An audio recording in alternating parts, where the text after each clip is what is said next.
하갈의 아들 느헤미야의 말이라. 아닥사스다 왕 제20년 기스르월에 내가 수상궁에 있는데 내 형제들 가운데 하나인 하나니가 두어 사람과 함께 유다에서 내게 이를 얻기로 내가 그 사로잡힘을 면하고 남아있는 유다와 예루살렘 사람들의 형편을 물은즉 그들이 내게 이르되 사로잡힘을 면하고 남아있는 자들이 그 지방 거기에서 큰 환난을 당하고 능력을 받으며 예루살렘 성은 허물어지고 성문들은 불탔다 하는지라. 내가 이 말을 듣고 앉아서 울고 수일 동안 슬퍼하며 하늘의 하나님 앞에 금식하며 기도하여 이르되 하늘의 하나님 여호와 크고 두려우신 하나님이여, 주를 사랑하고 주의 계명을 지키는 자에게 언약을 지키시며 긍휼을 베푸시는 주여 간구하나이다. 이제 종이 주의 종들인 이스라엘 자손을 위하여 주야로 기도하오며 우리 이스라엘 자손이 주께 범죄한 자들을 자복하오니 주는 귀를 기울이시며 눈을 여시사 종의 기도를 들으시옵소서. 나와 내 아버지의 집이 범죄하여 주를 향하여 크게 악을 행하여 주께서 주의 종 모세에게 명령하신 계명과 율례와 규례를 지키지 아니하였나이다. 옛적에 주께서 주의 종 모세에게 명령하여 이르시되 만일 너희가 범죄하면 내가 너희를 여러 나라 가운데에 흩을 것이요 만일 내게로 돌아와 내 계명을 지켜 행하면 너희 쫓긴 자가 하늘 끝에 있을지라도 내가 거기서부터 그들을 모아 내 이름을 두려고 택한 곳에 돌아오게 하리라 하신 말씀을 이제 청하건대 기억하옵소서. 이들은 주께서 일찍이 큰 권능과 강한 손으로 구속하신 주의 종들이요 주의 백성이니이다. 함께 읽습니다. 주여 구하오니 귀를 기울이사 종의 기도와 주의 이름을 경외하기를 기뻐하는 종들의 기도를 들으시고 오늘 종이 형통하여 이 사람 앞에서 은혜를 입게 하옵소서 하였나니 그때에 내가 왕의 술관원이 되었느니라. 아멘. 인사 나누시겠습니다. 새해 복 많이 받으세요. 우리나라는 신정 구정이 있어서 1월 내에 새해 인사를 하는 것 같습니다. 또 내일부터 설 연휴가 시작되는데요. 또 오고 가는 길 안전하시고 또 가족들과 또 은혜의 시간 많이 만드시면 좋을 것 같습니다. 이렇게 날씨가 추워지게 되면 우리가 생각나는 음식들이 있습니다. 따끈한 오뎅 국물이 생각나기도 하고요. 뜨끈한 우동 한 그릇이 생각나기도 하고요. 아니면 얼큰한 라면 한 그릇이 생각나기도 합니다. 아마 오늘 밤 기도에 마치고 또 한 그릇이 타시지 않을까 걱정은 되지만 이렇게 따뜻한 음식이 생각나는 것 같습니다. 그렇다면 이 맛있는 음식을 먹을 때, 이렇게 맛있는 음식을 먹을 때 우리 성도님들은 누가 생각이 나시나요? 추워지면 따뜻한 음식이 생각나는데 그 맛있는 음식을 먹을 때가 되면 누가 생각이 나시나? 농담이라는 제목의 시에 보면 이렇게 이야기를 합니다. 문득 아름다운 것과 마주쳤을 때 지금 곁에 있으면 얼마나 좋을까 하고 떠오르는 얼굴이 있다면 그대는 사랑하고 있는 것이다.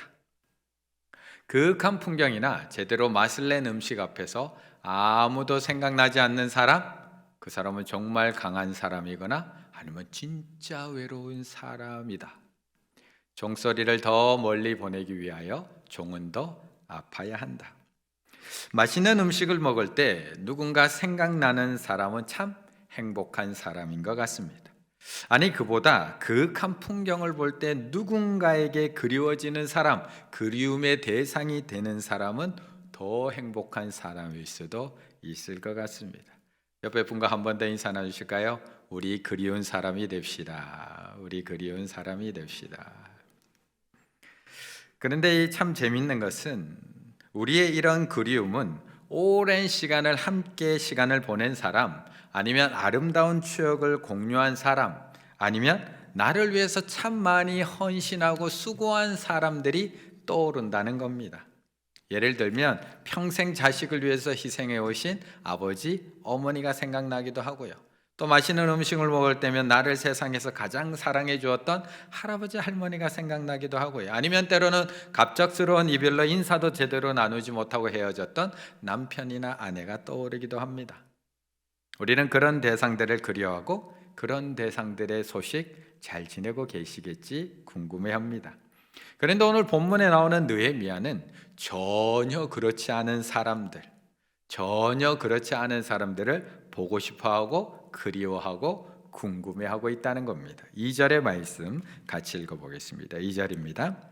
내 내 형제들 가운데 가운데 하나인 하나니가 두어 사람과 함께 유다에서 내게 이를 얻기로 내가 그 사로잡힘을 면하고 남아있는 유다와 예루살렘 사람들의 형편을 물은즉.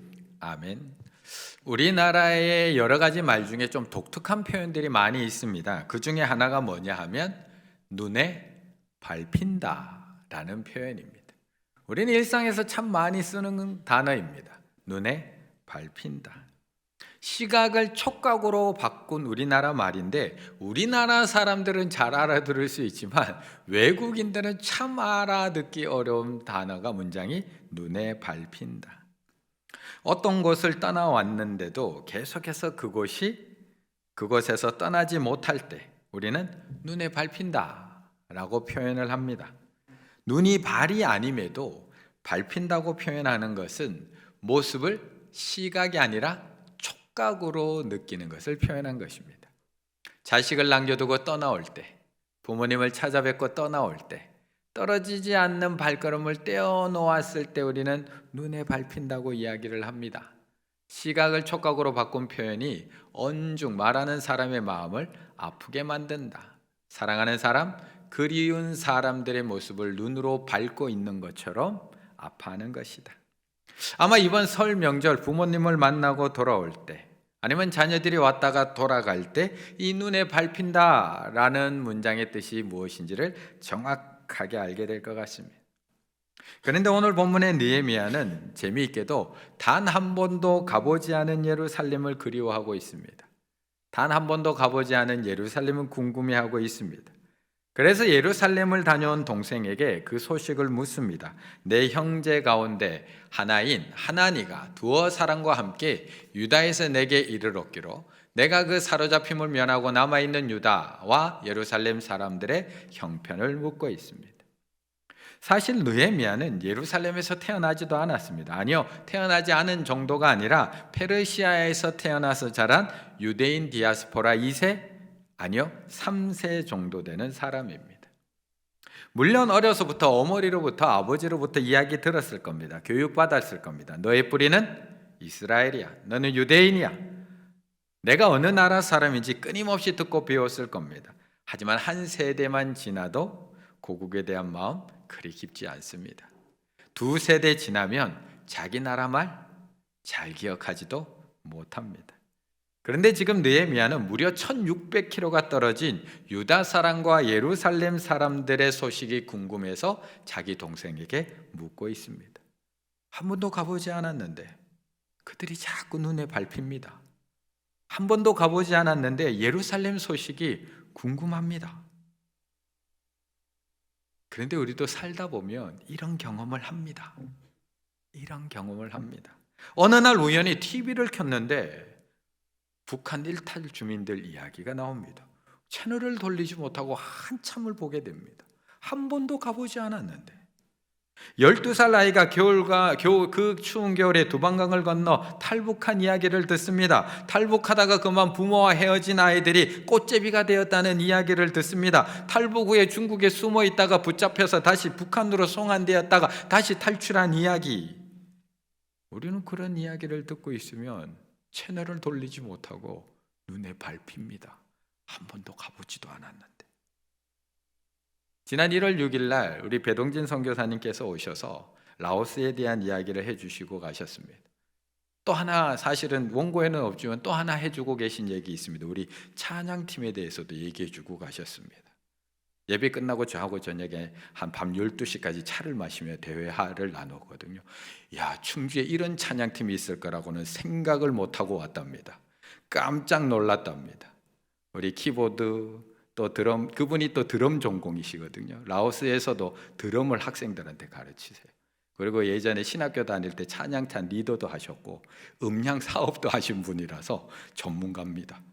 그런데 자기 처가의 교회가 10,000명 정도 되는, 교회 이름을 제가 지금 밝힐 수는 없고 방송 나가니까 10,000명 정도 되는 교회에 지난 주일날 예배를 드리고 우리 교회 금요 예배를 참여했는데 그 교회 찬양도보다 훨씬 잘하더랍니다. 깜짝 놀랐답니다. 깜짝 놀랐답니다. 우리 금요 찬양팀에게 격려의 박수. 1월 6일 날 우리 배동진 선교사님께서 오셔서 라오스 선교 보고를 해주고 가셨습니다. 사실 우리 라오스 가본 적, 물론 몇몇 가보신 분 계시겠지만 가본 적 없습니다. 그 아이들 본 적도 없고요, 라오스 땅 밟아본 적도 없습니다. 그런데 그거 소식 듣고 나니까 자꾸 궁금해집니다. 눈에 밟힙니다. 그 땅끝 마을은 그럼 어떻게 되었을까? 화장실도 없는 그 학교는 어떻게 되었을까? 기숙사도 없는 그 학교 학생들은 도대체 어떻게 공부하고 있을까? 공산국가인 그 나라에서 선교사님들은 추방당하지 않고 어떻게 그렇게 괜찮게 선교하고 있을까? 우리는 때로 소명이라는 단어를 너무 거창하게 생각하는 경우가 많이 있습니다. 목회자의 부르심, 선교사의 부르심, 이런 것만 소명이라고 생각할 때가 많이 있습니다. 하지만 하나님께서는 끊임없이 우리를 부르고 계십니다. 끊임없이 하나님께서 우리를 초청하고 계시고요, 우리를 필요한 자리에 세우십니다. 그 자리가 소명의 자리입니다. 그래서 지난 수요일에도 여전도 회장님들이 헌신 예배 드리며 이 앞에 나와서 부른 찬양이 무슨 찬양인가요? 하나님의 부르심. 하나님의 부르심에는 후회하심이 없네. 내가 이 자리에 선 것도 주의 부르심이라. 찬양팀, 주의 부르심인 줄 믿습니다. 하나님의 부르심 결코 실수가 없네. 나를 부르신 하나님, 그 신실하심을 나는 믿습니다. 그 자리가 부르신 자리라고 우리는 고백하고 살아갑니다. 그런 신실하신 하나님께서 우리에게 왜 그 소식을 듣게 하신 걸까요? 왜 실수가 없으신 하나님께서 우리에게 그 궁금함을 주신 걸까요? 왜 완전하신 하나님께서 우리들에게 그 일에 관심을 갖게 만드시는 걸까? 우리가 바쁘고 분주해서 그냥 자꾸 지나쳐 버려서 그렇지 하나님은 끊임없이 우리를 부르고 계십니다. 선교사님을 통해서 우리를 부르고 계시고, 여러 기관들의 목사님의 보고를 통해서 우리를 부르고 계시고, 여러 매체를 통해서 그들을 보며 아파하며 관심 가지게 만들며 우리를 부르고 계십니다. 또 때로는 옆에 힘들어하는 이웃들, 교우들의 소식을 들으며 우리를 부르고 계십니다. 소명은 의지에서 나오는 것이 아니라 듣는 데서 출발한다는 겁니다. 소명이란 내가 꼭 성취해야 될 목표가 아니라 어떻게 보면 이미 내 주위에 하나님께서 선물로 그 자리에 불러주신 그것이 바로 소명이라고 이야기하고 있는 겁니다. 강도 만나 쓰러져 있는 것을 본 제사장과 레위인들이 있습니다. 그들이 그의 신음소리를 듣지 못했을까요? 쓰러진 그 사람이 관심이 가지 않았을까요? 바빠서 못 본 척, 못 들은 척 지나가서 그렇지. 그 자리는 하나님의 부르심의 자리가 아니었던가요? 부르셨지요. 단지 못 들은 척, 못 본 척 우리가 지나갈 뿐이죠. 그래서 예수님은 늘 그들의 부르짖음을 외면하지 못하시는 겁니다. 그래서 그들의 나병 환자들의 부르짖음, 그 환우들의 안진뱅이의 부르짖음을 외면하지 못하고 돌아보시는 겁니다. 왜요? 그 자리에 부르셨으니까. 그래서 하나님은 오늘도 우리에게 끊임없이 듣게 하십니다. 끊임없이 또 보게 하십니다. 그리고 우리의 눈에도 밟히게 하십니다. 단지 우리도 바빠서 분주하다는 이유로 못 들은 척, 못 본 척 지나갈 뿐이지 오늘도 우리를 부르고 계십니다. 우리 성도님들은 요즘 어떤 소식이 가장 마음에 오래 남아 계시나요?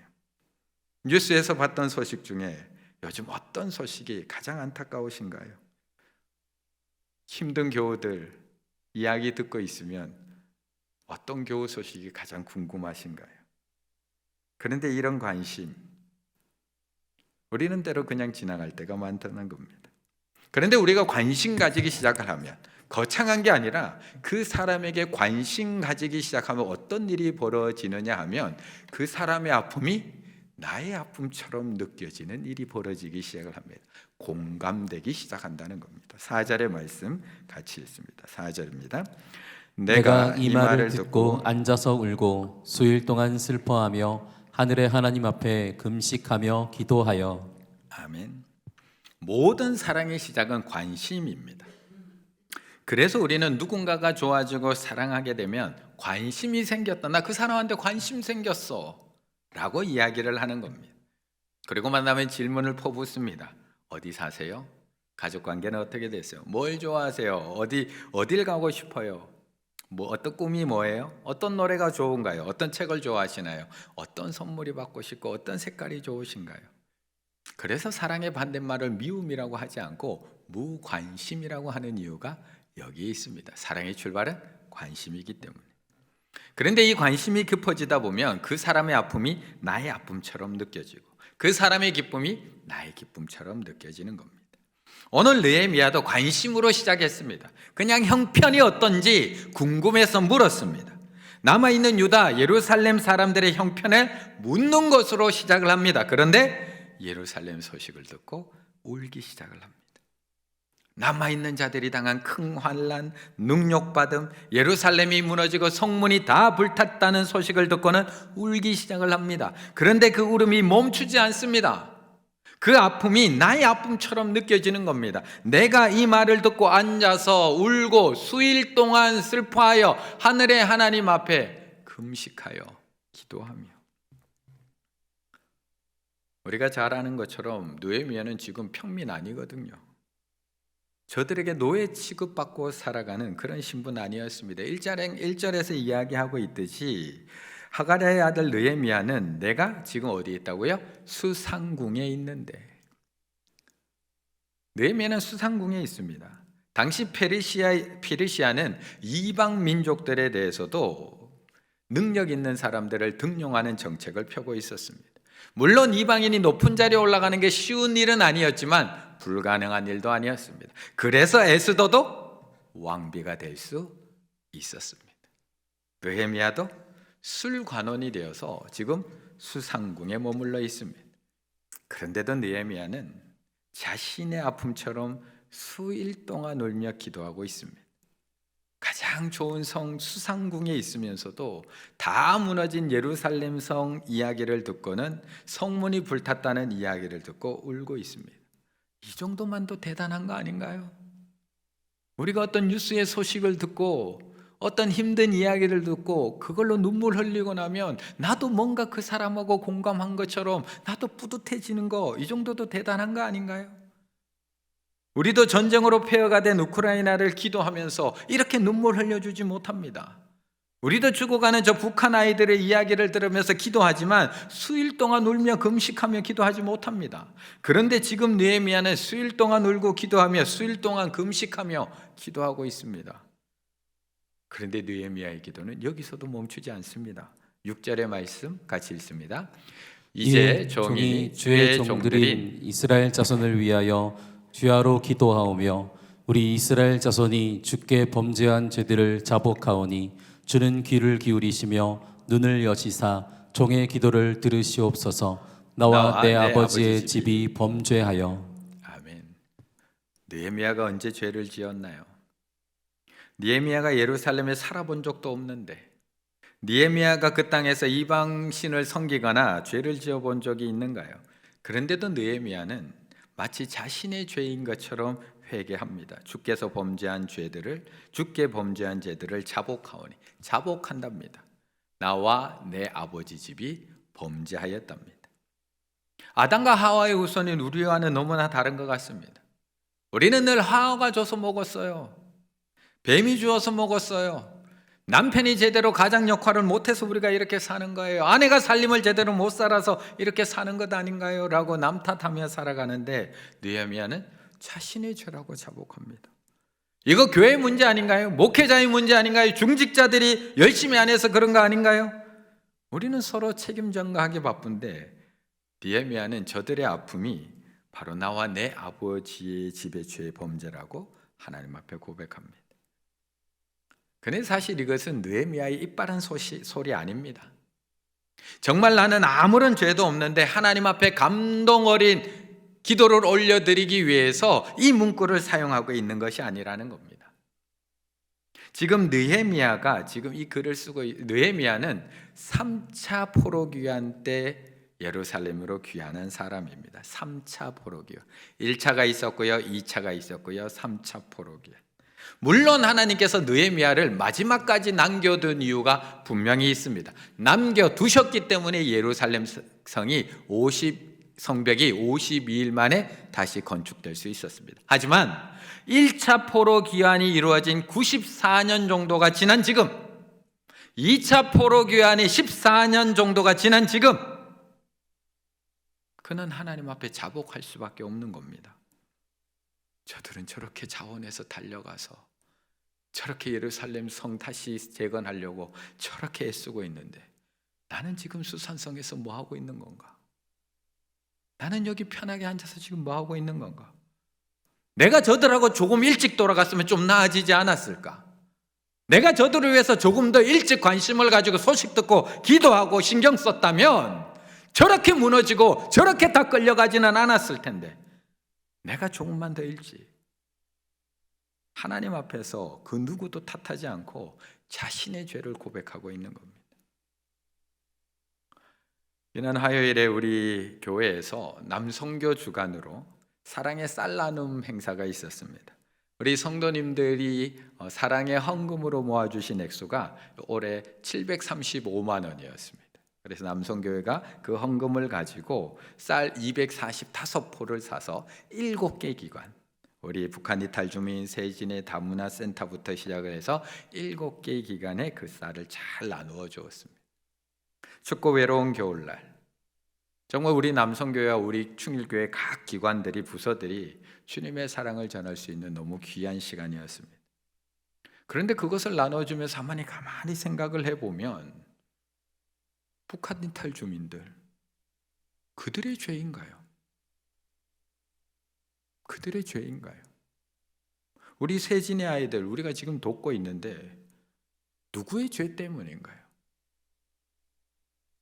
어린 나이에 그들이 분명히 실수해서 거기에 격리, 수용, 거기 시설에 들어가 있지만 누구의 죄인가요? 그 아이들의 무조건적인 그 아이들의 잘못인가요? 우리의 죄 때문 아닌가요? 우리의 욕심 때문 아닌가요? 우리가 좀 더 그 아이들에게 관심 가져주고 기도해주고 보살펴주지 못한 우리 모두 우리 사회의 죄 때문 아닌가요? 이처럼 관심은 질문에서 끝나지 않고 그 사람의 아픔이 나의 아픔처럼 느끼기 시작을 합니다. 그 사람의 눈물이 나의 눈물이 되고요, 그 사람의 죄가 그 사람만의 죄가 아닌 나의 죄, 우리의 죄임을 고백하게 되는 겁니다. 우리 성도님들 요즘 누가 자꾸 눈에 밟히시나요? 어떤 뉴스를 들었을 때 안타까운 마음이 드시나요? 어떤 선교 보고를 받고 나면 밤잠을 못 주무시면서 뒤척이며 그 사람들이 생각나시나요? 어떤 아이들을 보면 내 잘못인데, 내가 조금 더 신경 써줬어야 됐는데 교회가 뭐하고 있었지? 저 어린아이가 집에서 가정폭력 당하고 있을 때 왜 달려가서 말할 수 있는 어른이 그 아이 근처에 한 명도 없었을까? 어떤 어려운 이웃이나 아픈 사람을 보며 왜 내 아픔처럼 느껴지고 계시나요? 그렇다면, 그것이 느껴지기 시작했다면 이제 우리는 담장을 넘어 기도해야 할 때라는 겁니다. 이제 우리가 담장을 넘어 기도해야 될 때라는 겁니다. 5절의 말씀 같이 있습니다. 5절입니다. 이르되 하늘의 하나님 여호와 크고 두려우신 하나님이여, 주를 사랑하고 주의 계명을 지키는 자에게 언약을 지키시며 긍휼을 베푸시는 주여 간구하나이다. 아멘. 처음으로 같이 읽어줘서 고마워. 그렇게 예루살렘에 관심을 가지고 소식을 묻던 느헤미야가 슬퍼하면서 기도하기 시작을 합니다. 그렇게 수일 동안 울며 기도하던 느헤미야가 이제 금식하며 기도하기 시작합니다. 그렇게 금식하며 기도하던 느헤미야가 이제는 자신의 죄를 자복하고 회개하며 기도하기 시작합니다. 그런데 그가 부르짖고 있는 하나님이 어떤 하나님인지를 우리는 주목해서 봐야 됩니다.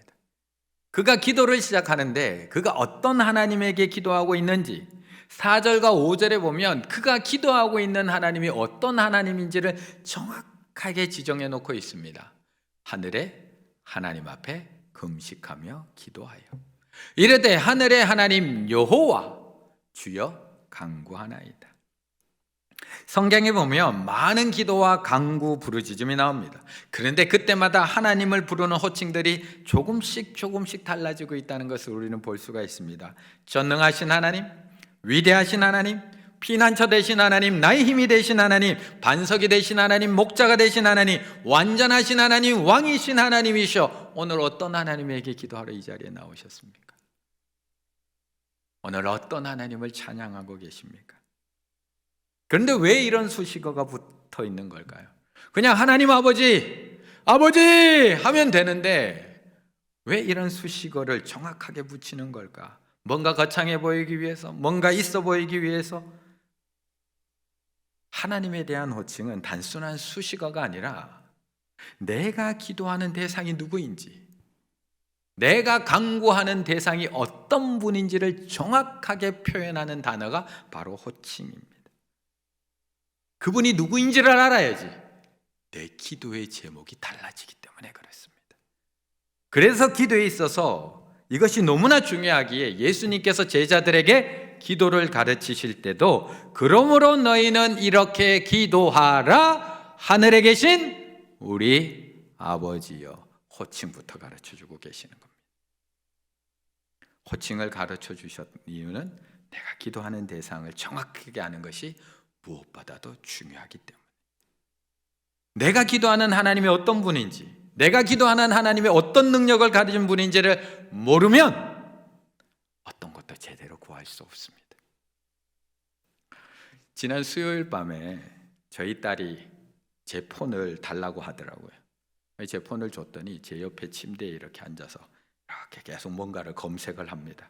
그러더니 뭔가 옷이 사고 싶었나 봐요. 막 이렇게 이제 자기 옷 사는 이제 앱이 있습니다. 막 뒤지더니 저한테 묻어요. 아빠, 이 주름 있는 티가 예뻐? 아니면 주름 없는 티가 예뻐? 딱 묻더라고요. 제가 뭐 미적 감각이 있겠습니까?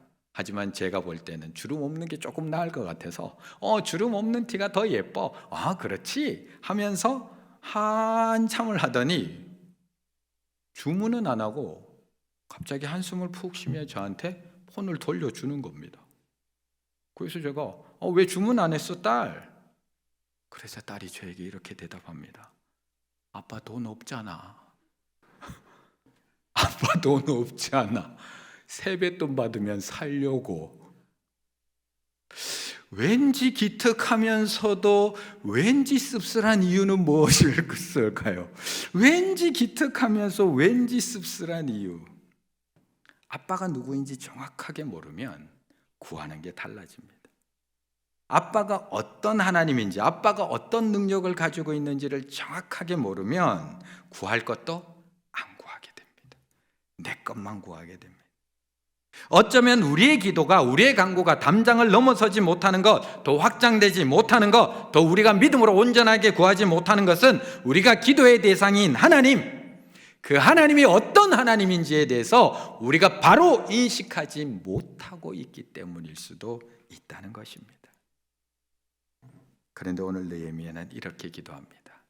이르되 하늘의 하나님, 여호와 크고 두려우신 하나님이여. 이르되 하나님의 하늘의 하나님, 나의 하나님 아니고요, 하늘의 하나님. 느헤미야는 내 하나님한테 기도하고 있지 않습니다. 하늘의 하나님께 기도하고 있습니다.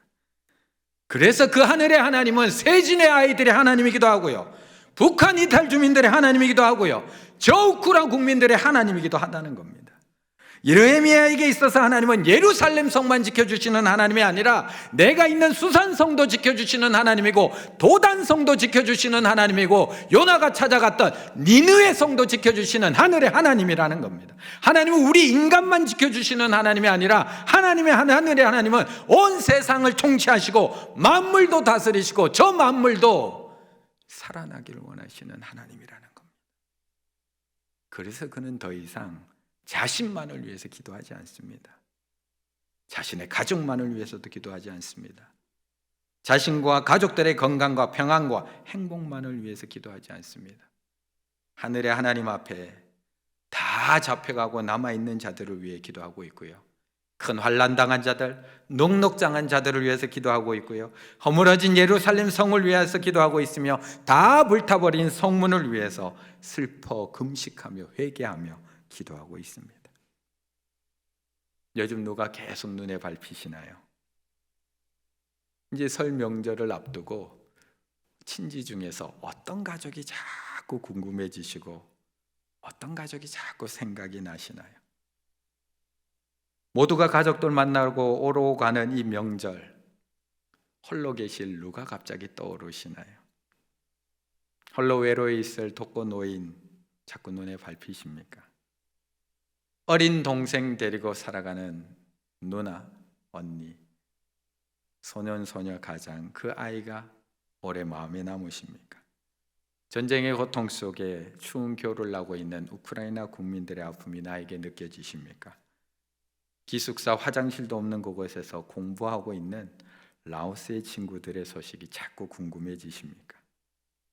사랑하는 어머니 먼저 하나님의 품에 보내고 지금 장례 치르고 있는 우리 충일의 가족, 아니면 사랑하는 남편, 사랑하는 아빠가 너무 일찍 하나님의 품에 안겨서 슬픔에 잠겨 있을 우리 교우들 지금 어떻게 하고 있을까 마음에 남으십니까?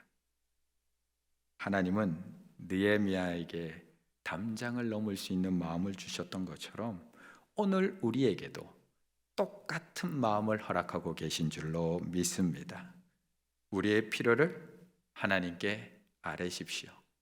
느헤미야처럼 부르짖어서 기도하십시오. 내 문제만 골몰하지 말고 나라를 위해서, 내가 사는 지역을 위해서, 주변 이웃들을 위해서 기도하십시오. 전 세계에 복음을 전하는 선교사님들을 위해서 기도하십시오. 고통 속에 허덕이고 있는 사람들, 교우들을 위해서 기도하십시오.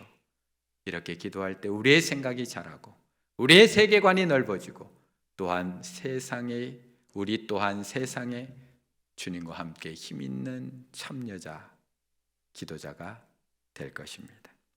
2023년 올 한 해 나만을 위한 기도의 잠장을 넘어서 하나님께서 생각나게 하시는 그 사람, 하나님께서 떠오르게 하시는 그 사람, 하나님께서 관심 가지게 하는 그 사람, 하나님께서 관심 가지게 만드는 그 땅, 하나님께서 눈물로 기도하고 계시는 그 선교지들, 하나님의 눈이 하나님께서 내 눈에 밟히게 하신 그곳을 위해서 느헤미야처럼 눈물로 기도하고 금식하고 기도하고 회개하며 기도함으로 말미암아 하늘의 하나님과 함께 그 구원의 역사를 함께 이루어 가시는 우리 충일의 가족들 다 되시기를 간절히 바라겠습니다.